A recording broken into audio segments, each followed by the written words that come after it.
कि क्या पुलिस ये भी जांच कर रही है कि क्या सिर्फ और सिर्फ चोरी का ही मकसद था। चोरी का मकसद था तो हथियारों से इतना लैस करके क्यों गया। उसके बाद हेक्सा ब्लेड था, उसके बाद चाकू था, और जो बैकपैक जो सीसीटीवी में दिख रहा है उस बैकपैक में और क्या क्या सामान थे, ये इस बात का खुलासा मुंबई पुलिस अपनी प्रेस कॉन्फ्रेंस में ज़रूर करेगी। मोटिव क्या था इसको लेकर भी पुलिस से हम सवाल जब पूछेंगे तो मुंबई पुलिस का खुलासा ज़रूर होगा। तो तमाम ऐसे सवाल हैं जिनका जवाब जो है वो हर कोई जानना चाहेंगे, आप, हम और देश की जनता, कि आखिरकार इतने बड़े सेलिब्रिटीज़ के यहाँ इतनी बड़ी वारदात कैसे हुई। लेकिन देखिए जो अपडेट सामने आ रहा है कि सैफ अली खान की जो तबीयत है वो ठीक मानी जा रही है। आज हो सकता है कि सैफ अली खान का मुंबई पुलिस स्टेटमेंट दर्ज कर ले, लेकिन डॉक्टर जब मेंटल फिटनेस और फिजिकल फिटनेस का उनको सर्टिफिकेट देंगे सैफ अली खान को, तभी मुंबई पुलिस इसमें अपना सैफ अली खान का स्टेटमेंट रिकॉर्ड कर सकती है। एक इंपॉर्टेंट स्टेटमेंट है क्योंकि देखिए सैफ अली खान इस पूरे मामले में प्राइम विटनेस और प्राइम विक्टिम दोनों हैं, तो वो बता पाएंगे कि आखिरकार पूरा इंसिडेंट हुआ कैसे था, कैसे उन्होंने चोर को पकड़ने की कोशिश की, चोर ने किस तरीके से उनके ऊपर हमला किया। हालांकि करीना कपूर का स्टेटमेंट रिकॉर्ड हो चुका है इसमें, और करीना कपूर ने साफ तौर पे कहा कि जब वो 12वें फ्लोर से नीचे, कोई डुप्लेक्स फ्लैट है 11-12 करीना फैमिली और सैफ अली खान का डुप्लेक्स फ्लैट है, शोरगुल हो रहा था, तो करीना कपूर जब नीचे उतरी तो आरोपी जो है लगातार काफ़ी ज़्यादा गुस्से में था और सैफ अली खान पर लगातार चाकू से हमला कर रहा था। करीना कपूर बहुत ज़्यादा डर चुकी थी, उनका मेन फोकस यही था किसी भी तरीके से सैफ अली खान की जान बचाया जाए और नज़दीकी अस्पताल में भेजा जाए। एक और इंपॉर्टेंट स्टेटमेंट करीना कपूर ने दिया कि कोई भी वैल्यूएबल थिंग जो घर में मौजूद थी उसके साथ छेड़छाड़ नहीं हुई है, उसको चोरी नहीं की गई है। तो पुलिस ये मोटिव जांच कर रही है कि आखिरकार मोटिव क्या था, क्या वो सिर्फ और सिर्फ चोरी करने के इरादे से सैफ अली खान के घर में घुसा था या फिर उसका मोटिव कुछ और था। तो ये कुछ इंपॉर्टेंट क्वेश्चन है सपना, जिनका जवाब हम जरूर जानना चाहेंगे। मुंबई पुलिस भी इस पे खुलासा बड़ा करेगी कि आपसे हम ये भी जानना चाहेंगे, देखिए करीना कपूर ने जो बयान दर्ज करवाया है वो आपने बताया, इसके अलावा जो वहां स्टाफ है किस किस से अब तक पूछताछ हुई और किसने क्या कुछ बयान दर्ज करवाए हैं? देखिए इस पूरे मामले में अभी तक मुंबई पुलिस ने 50 से 60 लोगों के साथ पूछताछ की है, उनका स्टेटमेंट रिकॉर्ड किया गया। मैक्सिमम जो लोग हैं वो सैफ अली खान की टीम के हैं, उनके बॉडीगार्ड्स हैं, उनके केयरटेकर्स हैं, जो प्राइवेट बिल्डिंग सिक्योरिटी गार्ड्स हैं, उनकी पूछताछ की जा रही है। एक बड़ा अपडेट सपना इसमें अभी सामने आ रहा है कि जो आरोपी है उसके पास से कोई भी दस्तावेज नहीं मिले हैं, यानी कोई भी इंडियन डॉक्यूमेंट आरोपी के पास से नहीं मिले हैं। तो अब उसकी नागरिकता पे भी सवाल खड़े हो रहे हैं कि क्या वो सच में वो हिंदुस्तान का रहने वाला है या किसी फॉरेन कंट्री का रहने वाला है। इसको लेकर भी एक सवाल खड़े हो रहे हैं क्योंकि बड़ा अपडेट न्यूज़ 8 इंडिया पे ये सामने आ रहा है कि मुंबई पुलिस के सूत्रों से पता चल रहा है जब उसे गिरफ्तार किया गया था उसके बैग और उसके पास से कोई भी इंडियन दस्तावेज, अगर ये पश्चिम बंगाल बोल रहा है तो ये भाग कर आया हुआ भी हो सकता है बांग्लादेश की तरफ से, क्योंकि पश्चिम बंगाल की सीमा के आसपास ऐसे बहुत सारे लोग हैं जो विदाउट डॉक्यूमेंट्स रह रहे हैं, बांग्लादेश से भाग कर आए हैं। संभावना ये भी है आपकी खबर के मुताबिक।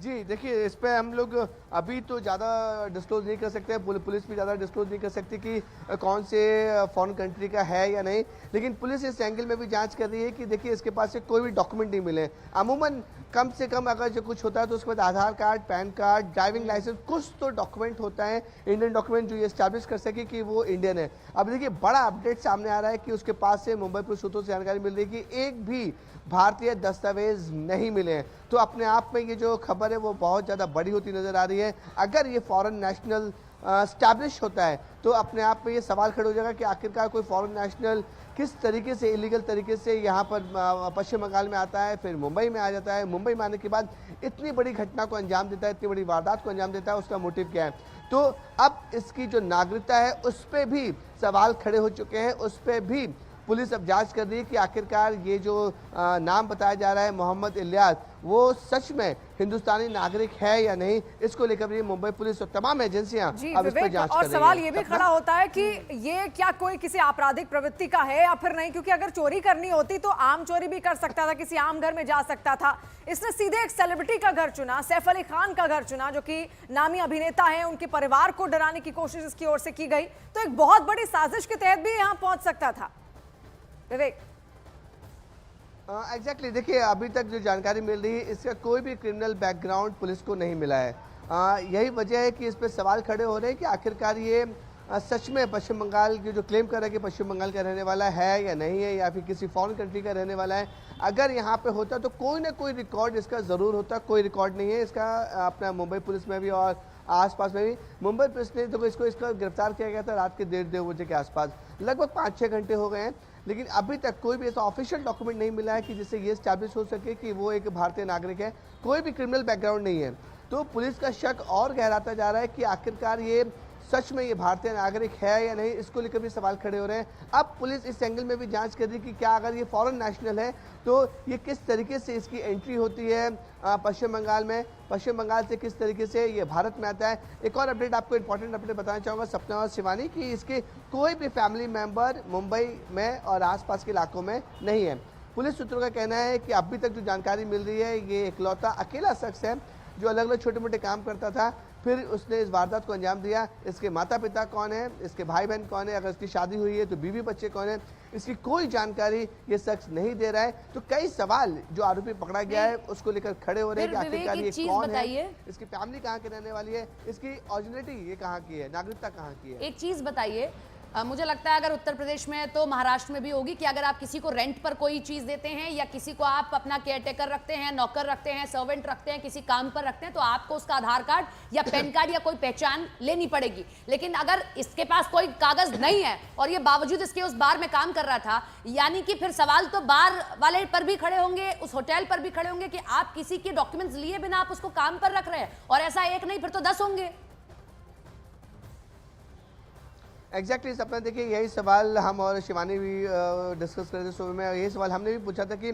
क्या जहाँ पे ये काम कर रहा था वहाँ पर पुलिस वेरिफिकेशन हुआ था या नहीं हुआ था। जिस होटल में ये काम कर रहा था तो क्या होटल वाले ने इसके सारे दस्तावेज लिए थे या नहीं लिए थे। जो जानकारी मिली कि छोटा मोटा होटल था जिसमें ये साफ़ सफाई का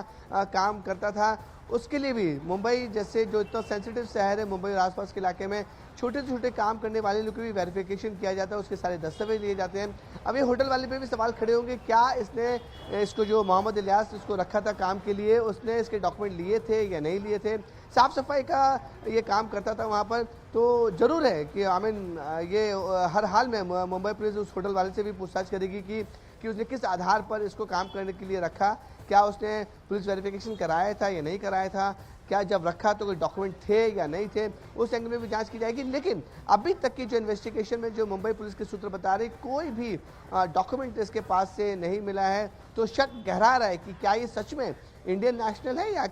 या कोई फॉरेन नेशनल। जी बेशक बहुत सारे सवाल इससे और ज्यादा खड़े हो जाते हैं क्योंकि कोई भी भारतीय डॉक्यूमेंट इस शख्स के पास नहीं मिला है। तो किस साजिश के तहत यहाँ पर पहुंचा था, क्या किसी को ये मारना चाहता था, किसी को घायल करना चाहता था, या केवल चोरी एकमात्र इसका मकसद था। और चोरी अगर एकमात्र मकसद था, विवेक जैसा आपने बताया कि कोई भी सामान घर का चोरी नहीं हुआ है, जैसा करीना कपूर ने अपना स्टेटमेंट दर्ज करवाया है, कोई भी सामान इसने छुआ नहीं था वहां पर, यानी जैसे ये चोरी करने वाला था तब तक इसकी भनक परिवार वालों को लग गई थी।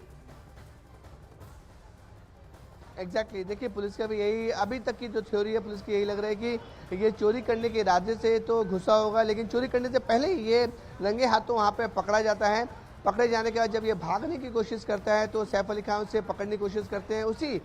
झपटमारी में उसी के दौरान ये अपने आप को बचाने के लिए चाकू निकालता है और सैफ अली खान पर ताबड़तोड़ हमला कर देता है। देखिए शुरुआत में ये नॉर्मल लग रहा था कि चोरी का मामला है, चोर बचने की कोशिश कर रहा है, इसलिए उसने हमला किया और ये फरार हो गया। लेकिन देखिए अभी कहानी है ना जो थोड़ी बड़ी होती जा रही है और कई सवाल इसमें खड़े होते जा रहे हैं। उसके पास इतना हथियार, देखिए अमूमन मुंबई पुलिस का साफ तौर पर कहना है कि चोर अगर कभी भी पकड़ा जाता है तो किसी के ऊपर हमला नहीं करता, वो सबसे पहले उसका मोटिव होता है भागना, किसी भी हाल में उसको भागना होता है, या फिर वो धक्का दे किसी को भागेगा या दरवाजा खोल के भागेगा। लेकिन इस मामले में जब ये पकड़ा गया था तो उसने सबसे पहले अटैक किया है। अटैक क्या है, सैफ अली खान पर अटैक किया। अटैक करने के बाद 1 या 2 बार नहीं 6 बार चाकू से उसके सैफ अली खान के ऊपर स्टैबिंग की गई है।